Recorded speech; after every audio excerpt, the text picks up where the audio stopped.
여러분 안녕하십니까? 탐나는 주식 2PM 김영롱입니다. 안녕하세요. 안신혜입니다. 오늘 여러모로 참 찹찹한 하루입니다. 네. 좋은 소식이라고는 찾아볼 수가 없어요. 그러게요. 분위기 자체가 계속 다운이 되고 있고 시장도 막 많이 떨어졌는데 그래서 오늘의 오프닝 한 줄은 보시는 것처럼 이렇게 한번 지어봤습니다. 뭐 특별한 2020, 이진법 아무는 아니고 모스부 그건 아니고요. 뭐예요? 어떤 숫자인지 한번 유추해 보실래요? 2020년 뭐예요? 그렇죠. 2월. 2020년 2월까지는 맞았어요. 2월 마지막 거래일이잖아요. 그런데 이 마지막 거래일에 2000, 코스피는 2000선이 깨졌고 그리고 마지막 2000은 코로나19 확진자가 2000명을 넘어섰잖아요.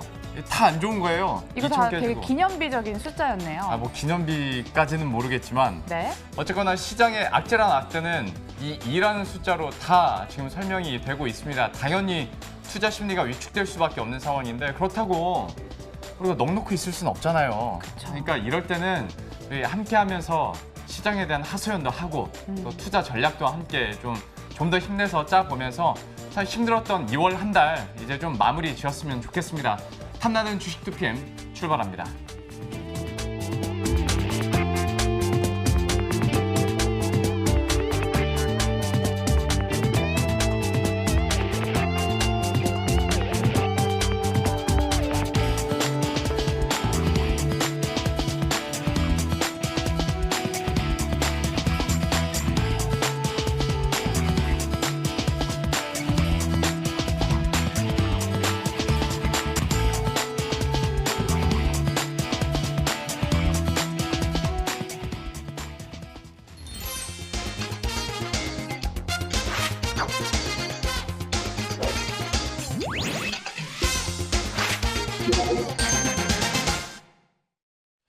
네, 그럼 오늘 시장에서 인기 있는 종목들은 어떤 것들이 있는지 이런 분위기에서 인기 있는 종목이라고 말하는 것도 참 좀 그런데요. 어쨌거나 많이 검색되고 또 많이 오르고 있는 종목은 어떤 것들이 있는지 체크해 보도록 하겠습니다. 안신 앵커.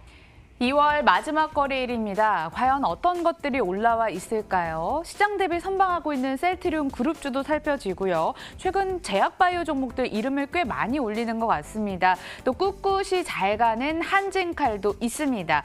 여기 새로운 종목이 보이네요. 레몬부터 시작해 보도록 하겠습니다. 듣기만 해도 침이 고이는 종목입니다. 레몬, 오늘 신규 상장 첫날이었는데요. 갈 곳 잃은 자금들이 몰려서일까요? 지금 여전히 강세를 유지하고 있습니다.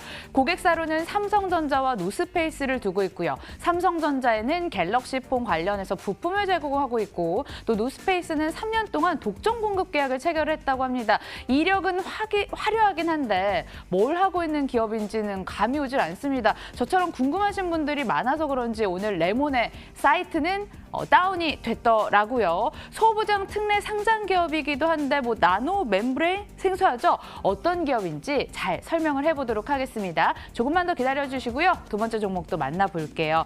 한국전력 모르시는 분들 없을 거예요. 공기업이죠. 근데요. 이번에 중국 기업의 입찰을 검토하고 있다는 것이 알려지면서 청원글이 등장을 했습니다. 중국의 저가 공세로 인해서 한국 산업이 더 어려워지는 것이 아니냐라는 우려의 목소리도 나오고 있고요. 이거 전력 안보 문제에 피해가 가는 게 아니냐라는 우려도 관측이 되고 있습니다. 논란이 지속되자 아직 검토된 바 없다라고 밝혔는데 실적도 문제입니다. 11년 만에 최대 폭의 영업 적자를 내고 말았어요. 1조 3,566억 원. 실적 쇼크와 부진한 논란까지 맞닥뜨린 한국전력. 오늘 신저가를 기록했는데 당분간 주가 보릿고개도 감내를 해봐야 될까요? 두 번째 종목이었습니다. 마지막 종목 볼게요. 쿠쿠 홈시스. 공기청정기나 비대 같은 렌탈 사업을 하고 있는데 작년 실적 꽤 좋았습니다. 매출액, 영업이 모두 플러스권을 유지했습니다. 증권사 호평도 가져갔는데요.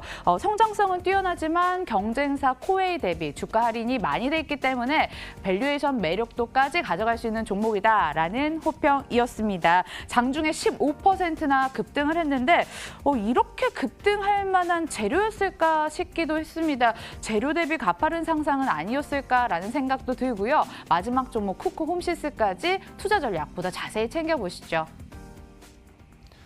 예, 이렇게 인기 있는 종목들 찾아봤습니다. 왜 급등하는지 알겠는 종목도 있고 왜 급등하는지 모르겠는 종목들도 있는데요.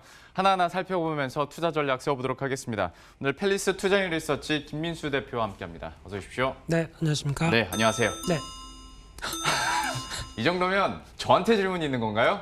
너무 빠른 타이밍에 띵동이 울렸는데 그래서 이건 반칙 아닌가 싶기도 하고 뭐 질문이 있으니까 올렸을 텐데 어떤 질문이에요? 대표님, 네. HTS랑 MTS 꺼야 되는 날이라고 하셨잖아요. 그런데 오늘 뭐 저가 봤더니 1989, 611 이거 실화인가요? 지수 하방 더 열려 있다고 생각을 해야 되는 게 맞는지 아니면 얘기를 해주셨던 저가 매수도 맞는 건지 궁금해서요. 그러니까 꺼야 된다고 했다가 어제는 또 키라고 했었잖아요. 네, 키라고 하셨죠. 네, 제가 뭐 죄인이 된 것 같은 심판대에 올라와 있는 느낌이 드는데요.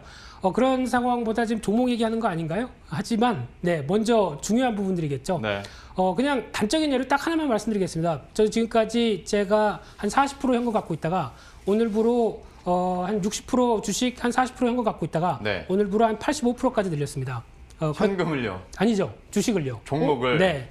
그렇다는 얘기는 뭐 솔직히 아니라고 그러죠. 예. 할 말은 많고 할 말은 많은데 하지 않겠다라는 네. 관점 쪽에서 보통 보면은 그런 생각이 듭니다. 이제 몸이 아프게 되면은 많이 시름시름 앓다가 막 열나고 그런 과정 쪽에서 몸이 치유가 되죠. 근데 시간이 필요합니다. 네. 마찬가지로 지금 전염병이 이어지면서 나오는 시장의 변화도 그런 어떤 충격을 이어가는 그래서 지금 소화해 가는 과정이라고 생각이 들고 있고요. 예. 그런 쪽이라고 하게 되면 질병 자체가 어떤 크나큰 시장의 어떤 방향성을 크게 결정하지 못한다라는 논리는 여전히 맞다고 생각이 들고 있고요. 예. 그런 쪽에서 가장 중요한 변화, 특히 밸류에이션 대비 좀 비쌌다라고 하게 되면 가장 큰 호재는 주가가 싸지는 게 가장 큰 호재입니다. 예. 그렇기 때문에 지금이 저점이다. 물론 매크로한 타이밍에 대해서 저희가 뭐 저점을 논의할 수도 없겠지만은 그래도 눈여겨보던 종목 그리고 이 회사는 한 번쯤 사고 싶었어라고 했던 실적 흐름들을 갖고 있는 종목이라고 한다면 지금 많이 싸진 부분을 기회로 활용하는 게 전 좋다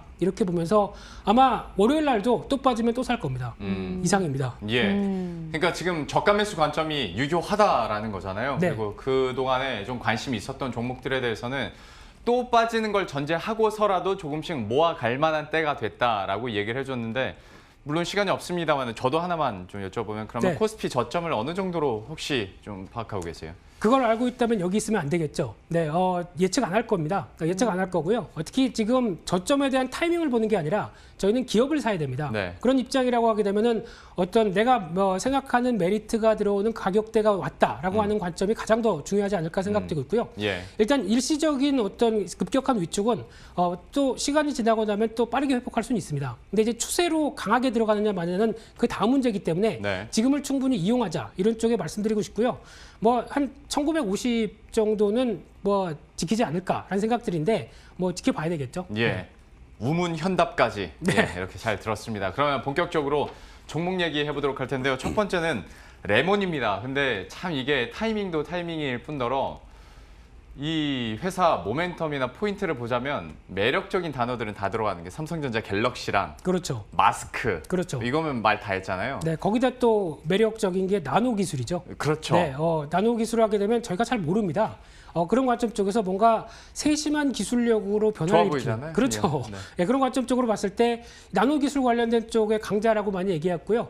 지난번에 한 달 전부터 이 회사가 청약될 때 혹시나 관심 있으신 분들은 한번 해보시라고 얘기는 드렸었는데 마침 시장이 안 좋을 때 상장되다 보니까 좀 걱정이 됐지만은 오히려 어떤 빠른 모멘텀이 나오면서 회복하는 모습들로 보여줬고요. 그런 관점으로 봤을 때 이 나노 기술 관련돼서 말씀드리는 어떤 전자파 차폐라든가 방열 시트 네. 이쪽에 대해서 갤럭시 쪽에 공급이 되는 부분들 눈여겨볼 수 있을 것 같고요. 또 하나 극세 기공 나노 멤브레인이라고 하는데 쉽게 말씀드리면은 여러 가지 어떤 미세먼지 관련된 쪽도 잘 커버를 하고 그에 따른 어떤 소재 쪽에 강점이 있는 그래서 노스페이스 쪽에 독점 공급을 한다고 얘기를 나오고 있고요. 예. 그러다 보니까 이번에 또 이 회사가 하는 에어퀸이라고 하는 브랜드의 마스크가 있습니다. 네. 이쪽에서도 잘 팔리겠죠. 또 마스크 관련된 쪽이다 보니까 그런 관점 쪽에서 같이 영향력을 이어가는 상황들인데 다 좋습니다. 다 좋은데 딱 하나 걸리는 게 실적이 답을 못 해주고 있다고 봐야 될 것 같습니다. 지금 실적을 보니까 지금 2년째 적자를 보고 있고요. 작년 3분기까지 누적도 계속 적자다라고 하게 되면 지금 현재 시가총액 오늘로 봤었을 때 3,500억대. 제가 보기엔 잘 계산이 안 될 것 같습니다. 그렇기 때문에 이 회사의 가장 큰 숙제는 아마 하반기부터도 본격적으로 지금 이제 실적을 내서 어떤 변화가 나올 것이다라고 얘기하고 있는데 주가는 지금 그를 반영하고 있는 측면들은 기대감이다라고 네. 관점적으로 봐야 될 것 같고요. 그러면 실적에 대한 부분들은 아직 숙제다라고 관점 쪽에서 아직 그렇게 완전히 좋게 보기는 좀 힘들다 이렇게 봐야 될 것 같습니다. 그러니까 레몬 같은 경우에 오늘 급등 흐름만 봐도 이걸 실적으로 어떻게 풀어나가긴 힘드니까 그래도 오르는 건 사실이니 가격 전략 같은 경우에는 그러면 어떻게 보고 계세요? 네, 신규 상장주에 대해서 가격 전략 짜는 거는 솔직히 쉽지 않죠. 어렵습니다. 네, 네. 자, 그렇기 때문에 저도 잘 모르겠고요. 네, 중요한 부분들은 한 1,500원대 이상 넘어가서 지금 3,500억 이상 시가총액이 나온다라고 하게 되면 저는 여기에 대해서 말씀드릴 수 있는 거는 비싸다. 이 논리로밖에 말씀을 못 드릴 것 같습니다. 그 이상으로 움직이는 부분들은 시장에 대한 단기 모멘텀 정도 이렇게 생각을 하고 주요한 부분들 차라리 저라면은 이 종목 사는 것보다 그동안 좀 밀렸던 종목들 사는 게 예. 좋지 않을까 개인적으로 그렇게 보고 있습니다. 그러니까 사실상 뭐 차익 실현 의견이 나왔다 해도 과언이 아니고 뭐 워낙 흐름들을 좀 파악을 해야 되는 상황이다 보니까 네. 이렇게 얘기를 해주셨는데 그래서 띵동이 나왔습니다. 안신앵커는 레몬을 뭐 매력적으로 보고 있는 건지 어떤 질문이에요? 레몬을 파다 보니까 궁금한 게 생겨가지고 질문을 해보도록 하겠습니다. 레몬이 톱텍의 자회사였던 건 알고 계시나요? 그러니까 톱텍이 나노섬유 기술을 만드는 곳이었다면 그 기술을 가지고 생리대나 마스크를 만들고 있는 곳이 레몬인데요. 레몬의 급등은 어떻게 보면 톱텍의 호재일 것 같기도 한데 반대로 톱텍은 급락을 하고 있단 말이죠. 이거 어떻게 설명할 수 있을까요? 네, 지금 톱텍의 위치와 이제 레몬의 관계를 보게 되면 긍정적일 수 있는데 네. 지금 흐름으로 보게 되면은 톱텍 자체적으로는 시장의 영향을 더 많이 받는다고 봐야 되겠죠. 그래서 그동안 보여줬던 IT 관련된 부분들에 대한 약간 실망감, 특히 오늘 LG노텍이 또 급락하면서 나오는 여러 가지 변화가 같이 이어지는 맥락이라고 봐야 될 것 같고요. 그렇다고 해서 어떻게 보면 톱텍이 그동안 나왔던 어떤 이 레몬과의 관계 때문에 기대감이 좀 있었던 부분들이 좀 빠르게 소멸되는 과정 쪽으로 해석을 하고 있는데 그렇다고 하더라도 지금 가격은 단기 낙폭이 좀 크다라고 하게 되면 지금 추가적으로 한 번 더 밀린다고 한다면 오히려 톱텍에 대한 기회가 아닐까 개인적으로 그렇게 보고 있습니다. 알겠습니다. 톱텍까지 이렇게 살펴봤어요. 다만 좀 낙폭이 큰 게 역시 좀 부담일 수는 있겠으나 뭐 또 한 번의 기회가 되지 않겠냐라는 얘기까지 레몬과 톱텍 이렇게 들어봤습니다. 두 번째 종목으로 넘어가 보자면 여러분들이 잘 아시는 한국전력인데 사실 한국전력이 언제부턴가는 어떤 경기 방어주 성격의 얘기보다는 네. 정책 불확실성으로 인한 안 좋은 얘기를 더 많이 하게 돼서 네. 좀 어떻게 봐야겠습니까? 현재 구간에서는. 네, 지금 하신 얘기가 다 골자입니다. 그렇기 때문에 지금 경기 방어주라고 하는 매력은 일단 배당을 안 줬고요. 그리고 특히 적자폭이 커지다 보면은 이런 상황들이 이런 어떤 방어를 할 수 있을 만한 방어 기제가 전혀 없다고 봐야 될 부분들이고요. 그런 쪽에서 최근에 나온 뭐 제주 해저 케이블과 관련된 여러 가지 이슈들도 부정적일 거고요. 게다가 가장 중요하게 바라봐야 할 부분은 정부 정책적 공기업이다 보니까 정책에 따라서 흔들릴 수밖에 없습니다. 네. 근데 지금같이 탈원전이라고 하게 되면 그만큼 발생하는 전력을 생산할 때 비용을 누군가 커버를 해줘야 되는데 커버를 못하고 있는 상황들이죠. 예. 그러면 또 전기료를 올릴 수 있느냐? 못 올리겠죠. 게다가 또 산업 가동률이 떨어진다. 그러면 전기 수요도 줄어들 수밖에 없습니다. 사면 초과합니다. 그렇기 때문에 가격 메리트와 함께 가장 중요한 저평가 메리트. 그래서 지금 주당 순자산이 10만 원대가 넘어가고 있죠. 그에 따른 부분들만 부각된다라고 하게 되면 진짜 이거 사서 뭐 한 4, 5년 동안 묵혀놓을 거야 라고 생각하시는 분들이 매수하시면 모르겠지만은 제가 보기에는 정부 정책적인 변화가 나오기 전까지는 일단 쉽게 손대지 말자 이렇게 말씀드리겠습니다. 한국전력에 대해서는 주요 포인트들 이렇게 다 얘기를 해주셨어요. 관심 있으신 분들이나 갖고 계신 분들에게는 큰 도움이 될 것 같은데요. 저희들 또 이 종목은 한 이 정도로만 마무리를 짓도록 하겠고 마지막 종목으로 바로 넘어가 보도록 하죠. 쿠크홈시스인데요. 여기는 글쎄요 실적도 잘 나오고 네. 어떻게 봐야 되나. 그런데 지금 그간의 주가 흐름을 봤을 때는 그렇게 막 들어가야지라는 느낌은 좀 덜 들긴 합니다만 네. 좀 어떻게 보십니까? 네, 일단 쿠쿠하세요라는 브랜드가 있죠. 네. 예, 그거는 쿠쿠홀딩스입니다. 네. 이 회사는 분할돼서 나와서 지금 나오는 쪽으로 보게 되면 렌탈 회사라고 보시면 될 것 같습니다. 대표적으로 강점이 정수기겠죠. 그에 따라서 뭐 비대기 그런 식으로 쭉 연관되는 가전제품의 렌탈 회사다라고 보시면 될 것 같은데 근데 최근 들어서 그래도 트렌드에 맞는 게 공유경제라고 많이 얘기를 하죠. 네. 그런 관점 쪽에서 렌탈에 대한 재부각과 함께 여러 가지 변화가 들어오는 부분들 좋다고 생각 들고 있고요. 그런 관점에서 봤을 때 지금 실적 부분만 보게 되면 작년에 상당히 놀라운 실적을 보여줬습니다. 그러다 보니까 지금 현재 작년 실적이 순이익이 1,290억 나왔는데 지금 현재 시가총액이 8,500억이다. 그러면은 지금 코웨이죠. 코웨이 대비해서 저평가고요. 이런 관련된 흐름들에 비해서도 저평가는 맞다고 보여집니다. 그런 관점 쪽에서 특히 주목하고 있는 게 유보율이 상당히 높습니다. 네. 즉 18,600% 정도까지 돼 있는 상황들인데 이럴 땐 기업 유보를 통해서 뭔가 또 새로운 산업을 끌어낼 수 그럴 수 있겠다라는 있겠네요. 관점으로 또 하나 보게 되면 기대감은 높다고 볼 수 있는 상황들이고요. 그런 쪽에서 실적 부분들만 생각하게 되면 지금 가격 좀 싸다라는 관점적으로 봤었을 때 아마 단기적으로는 시장이 좀 흔들리다 보니까 고생은 좀 할 수는 있겠는데요. 네. 아마 추세 전환은 39,000원대가 안착되면서 또 변화가 나올 수 있겠다라는 관점 쪽에서 지금 이런 렌탈 산업이나 이와 관련된 흐름들을 보신다라고 하게 되면 저는 개인적으로 탑픽으로 보면서 대응하시는 게 그래요? 좋겠다 이렇게 말씀드리겠습니다. 어떤 구독 경제나 렌탈 사업에 있어서 탑픽으로 쿠쿠 홈시스를 얘기해 주었어요. 관심 있게 한번 지켜보도록 할 텐데 여기서 역시 띵동이 나왔습니다. 어떤 질문이에요? 놀라운 실적이긴 해도 그 양호한 실적 배경을 좀 뜯어봤더니요. 이렇게 써져 있더라고요. 금융리스 도입에 따른 회계 기준 변경 효과 때문에 양호한 실적이었다. 이게 일회성이었을 수도 있잖아요. 그럴 수도 그래서 있죠. 실적 계속 잘 나올 거라는 보장도 없고요. 그동안 많이 눌려 있어서 그냥 관망하는 게 더 낫지 않을까. 그렇다면은 레몬사시죠 라고 해야 될 것 같은데요.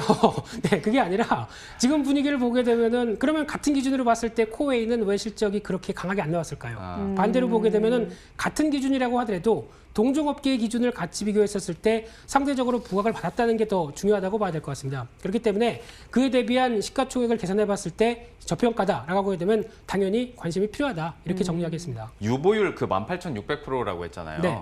진짜 이 돈으로 뭐 하긴 하는 겁니까? 그것도 이제 회사 측에서 여러 가지 방안을 얘기를 하겠죠. 예. 근데 아직까지는 제가 뭐 회사에서 나온 사람도 아니다 보니까 그에 관련돼서 어떤 방향성을 제시하기보다는 가능성이 높다. 어떻게 보면 시장의 기대감을 한껏 또 반영할 수 있는 부분이 아닐까 생각되고 있기 때문에 그런 부분들도 체크하셔야 될 것 같습니다. 혹시 끌어안고만 있는 회사가 아닐까 싶어서 네. 한번 여쭤봤는데 한번 신사업이 어떻게 또 적극적으로 영역을 확대하게 될지도 한번 지켜보도록 하겠습니다. 쿠쿠 홈시스까지 이렇게 함께 살펴봤고요. 필리스 투자인 리서치 김민수 대표 그리고 안신 앵커와 함께했습니다. 고맙습니다.